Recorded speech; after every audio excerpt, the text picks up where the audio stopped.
Hello friends, मैं हूं विपिन चौहान और आज की वीडियो में हम बात करते हैं व्हाट इज़ इंडियन सेकुलरिज्म।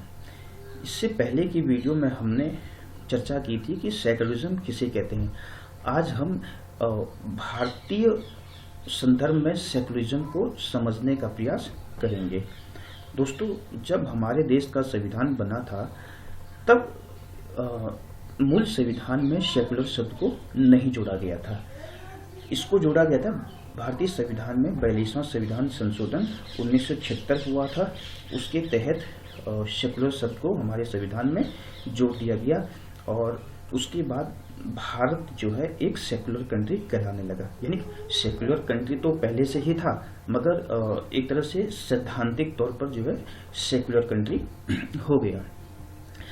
तो भारतीय पंथ निरपेक्षता को जानने के लिए हमें जरूरी है कि इसकी विशेषताओं पर जो है गौर किया जाए। तो भारतीय संविधान में स्पष्ट कह दिया गया है कि कोई भी एक रिलीजियस कम्युनिटी किसी दूसरे रिलीजियस कम्युनिटी को दबाकर नहीं रखेगा। दूसरा, एक रिलीजन के अंदर जो शक्तिशाली जो कम्युनिटी होती है वो अपने ही समूह के लोगों को दबाकर नहीं रखेगा। तीसरी विशेषता इसकी ये है कि भारतीय राज्य जो है वो किसी एक विशेष धर्म को लोगों पर थोपेगा नहीं या लोगों की धार्मिक स्वतंत्रता को छीनेगा नहीं। तो ये जो है प्रमुख विशेषता है हमारे भारतीय पंथ निरपेक्षता की। इसमें हम देखते हैं, इसमें विशेषताओं में देखते हैं कि जो प्रभुत्व है, वर्चस्व है एक धर्म विशेष का या धर्म विशेष के जो लोगों का प्रभुत्व है, वर्चस्व है, या राज्य के जो वर्चस्व है, उसको दूर करने के लिए हमारे संविधान में कुछ रक्षोपाय भी किए गए हैं, कुछ तरीके अपनाए गए हैं ताकि इस वर्चस्व को, रिलीजियस वर्चस्व को रोका जा सके। वो तरीके क्या हैं, हम बारी बारी से उस पर चर्चा करते हैं। तो पहला तरीका ये है कि राज्य खुद को धर्म से दूर रखेगा। क्या राज्य खुद को जो है रिलीजन से बिल्कुल दूर रखेगा और राज्य की सत्ता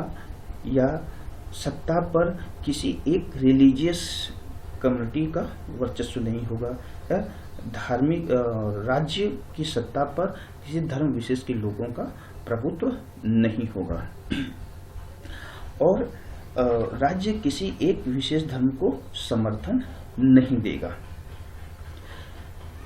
इसको हम कुछ उदाहरणों से हम समझ सकते हैं। जैसे जितने भी सरकारी दफ्तर हैं, जितने भी सरकारी ऑफिसेज हैं या विद्यालय हैं, वहाँ पर धार्मिक क्रियाकलापों को प्रमोट नहीं किया जाएगा। राइट। जैसे कि हम देखते हैं जो सरकारी स्कूल होते हैं वहाँ पर सुबह मॉर्निंग असेंबली में प्रेयर होती है। तो वो प्रेयर क्या होती है, वो किसी एक धर्म विशेष से जुड़ी नहीं रहती है। वो ऐसी प्रेयर होती है जिसको सभी धर्म के लोग, जो सभी धर्म के जो स्टूडेंट्स है वो प्रेयर कर सकते हैं। किसी एक धर्म विशेष को वो जो प्रेयर है वो प्रमोट नहीं करती और ऐसे धर्म विशेष की प्रेयर को जो है पूरी तरह से सरकारी स्कूलों में रोका गया है। तो ये क्या है, ये राज्य जो है धर्म से क्या अपने को दूर रखने की कोशिश कर रहा है और ना ही किसी धार्मिक क्रियाकलाप, सरकारी ऑफिस में धार्मिक क्रियाकलापों को प्रमोट किया जा रहा है। एक तरीका ये। दूसरा तरीका ये है कि हस्तक्षेप की नीति, पॉलिसीज ऑफ लेसेस फेयर, यानी कि राज्य जो है वो सभी धर्मों की भावना का सम्मान करेगा। राइट। और किसी एक धर्म विशेष में जो है दखल अंदाजी नहीं देगा। सभी राज्य की नज़र में सभी धर्म क्या है, एक समान है और सभी धर्मों की भावनाओं को जो है सम्मान करेगा और किसी एक धर्म विशेष के जो धार्मिक क्रियाकलाप होते हैं उसमें कोई दखल अंदाजी देने का प्रयास नहीं करेगा। और दखल अंदाजी देने से से तो बचना चाहिए, बल्कि उसमें कुछ विशेष छूट भी दी जाए। जैसे कि हम एग्जाम्पल के तौर पर देखते हैं, सिख धर्म में जो पगड़ी होती है, टर्बन होती है, वो सिखों के एक महत्वपूर्ण धार्मिक क्रियाकलाप माना जाता है।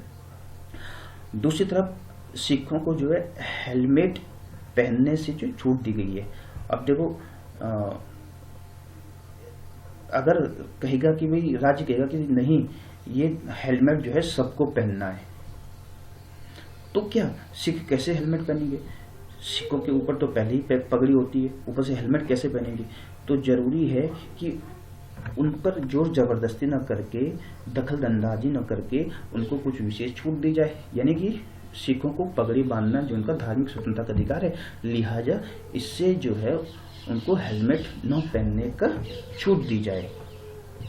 तो इस तरह जो है राज्य जो है कोई हस्तक्षेप या इंटरफियर नहीं करेगा कुछ धार्मिक क्रियाकलापों में।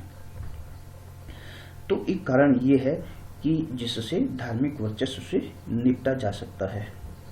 तीसरा तरीका ये है हस्तक्षेप, इंटरफियर करना। अब आप लोग कहेंगे कि एक तरफ हस्तक्षेप है और दूसरी तरफ हस्तक्षेप करने की बात करेंगे। तो हस्तक्षेप का मतलब ये है कि जैसे एक धर्म के अंदर जो कई सारी कमेटी होती है, और उसमें कुछ कमेटी ऐसी होती है जो अपने आप को सबसे ऊंची समझती है, और कुछ जातियां ऐसी होती है जिनको उस समाज में नीचा समझा जाता है। जैसे अगर हम हिंदू समाज की बात करें, तो हिंदू समाज में कुछ जातियां ऊंची है और कुछ को जो है नीचा समझा जाता है।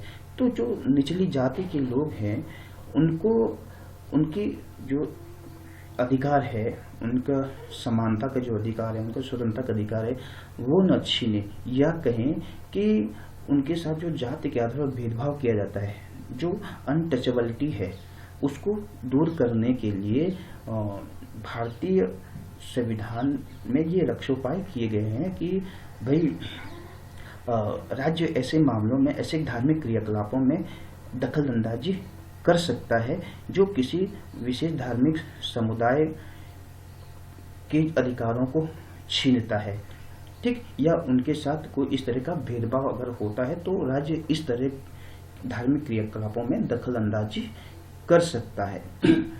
इसके अलावा जैसे कि अगर हम मुस्लिम धर्म की ही बात करें, तो मुस्लिम धर्म में अभी कुछ समय पहले 3 तलाक का मुद्दा उठा था। तो 3 तलाक को जो है गैर कानूनी घोषित कर दिया गया। तो ये क्यों? अगर एक तरफ कहेंगे तो ये तो दखलंदाजी है राज्य की, मगर ये जो 3 तलाक का मुद्दा था, इसमें जो महिलाएं हैं उनके अधिकारों को जो है बचाने के लिए या उनके साथ समान व्यवहार के लिए जो है 3 तलाक जैसे मुद्दे को जो है प्रथा को समाप्त किया गया है एक कानून बनाकर। तो ये क्या है? ये धर्म के अंदर दखल अंदाजी तो है, हस्तक्षेप ही तो हुआ, राइट? मगर ये हस्तक्षेप इसलिए हुआ ताकि एक समुदाय को जिसको दबाया गया है उसको जो है उसका डेवलपमेंट हो सके। जैसे हिंदू धर्म में एक और एग्जाम्पल लेते हैं, हिंदू उत्तराधिकार अधिनियम, हिंदू सक्सेशन अमेंडमेंट एक्ट। इसमें क्या है कि स्त्री और पुरुष दोनों को जो पिता की संपत्ति है उस पर दोनों का समान अधिकार है, चाहे वो पुरुष हो चाहे महिला हो, तो पिता की संपत्ति पर दोनों का समान अधिकार है। ये क्या है? ये हिंदू सक्सेशन अमेंडमेंट एक्ट के तहत जो आता है। तो ये क्या है? ये धर्म विशेष के अंदर एक समुदाय को अधिकार दिलाने के लिए हस्तक्षेप किया गया, किसके द्वारा? राज्य के द्वारा। तो ये तमाम तरीके हैं जिससे जो है राज्य दखल अंदाजी भी कर सकता है और हस्तक्षेप भी कर सकता है, और राज्य धर्म के मामले में राज्य खुद को दूर भी रख सकता है। तो ये जो राज्य जो है दखल अंदाजी का मतलब, राज्य कुछ मामलों में किसी धर्म विशेष को कुछ विशेष अधिकार दे भी सकता है। जैसे हमारे संविधान के आर्टिकल 29 30 में देखते हैं तो उसमें क्या है, जो अल्पसंख्यक है उनको अपनी मातृभाषा में शिक्षा लेने का अधिकार है, उन्हें अपनी संस्कृति को बचाने का अधिकार है। तो वो जो धर्म विशेष जो अपने विद्यालय खोल सकता है। ये क्या है, ये विशेष सुविधाएं दी गई है ताकि एक धार्मिक वर्चस्व को रोका जा सके या उसको समाप्त किया जाए। तो दोस्तों यही है भारतीय धर्मनिरपेक्षता या इंडियन सेकुलरिज्म।